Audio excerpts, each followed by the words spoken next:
So, I did mention earlier on that because it's such a long show, I had asked a number of friends to contribute. Because we can't get call-ins here, I asked them to give me their favourite song of the 80s, or a song that has a significance to them from the 80s, and give a bit of a backstory to it. And I just thought that would be a bit of a nostalgic kind of way of looking at particular songs, because I could give you my stories all the time, you get bored of those. So get some more contributions. That was the whole idea. So I've got about 10 contributions, and we're going to go basically with the first one here. And this is from a guy called John Stockton, a guy who used to live in my village of Polesworth.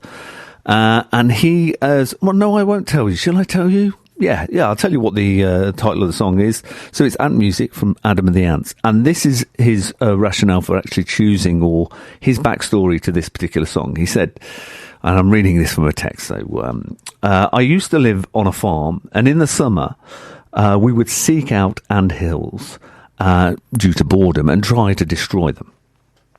A bit cruel, but, kids at that age, they find anything amusing, really.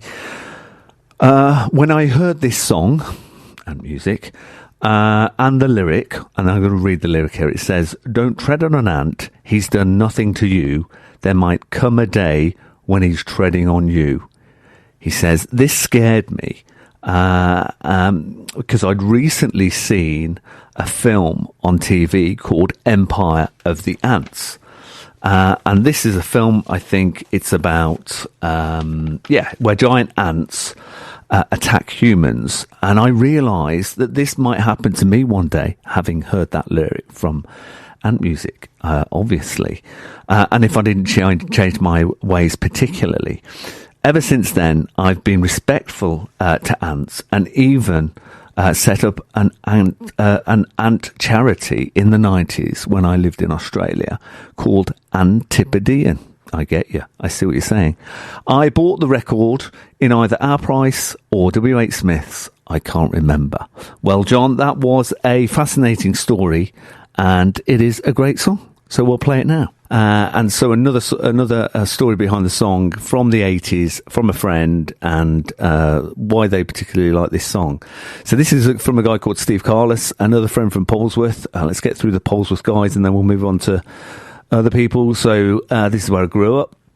And basically, Steve says, I won't tell you the name of the song, we'll work it out as we go through, right? My first ever girlfriend called me electric. Oh, yeah. Oh, mainly because I was able to fix her toaster. Oh, sadly, it was a fluke, and when it stopped working again, I couldn't fix it, and she dumped me. This is almost like one of these Dave Lee Travis sad stories, isn't it? Okay, let's read on. She dumped me, so I chose this song as I often dream of being called electric again. Sadly, that hasn't happened for a while. It's a very sad story, Steve. I'm sorry to hear that, but this is your song, and if you haven't worked it out, it's basically Together in Electric Dreams.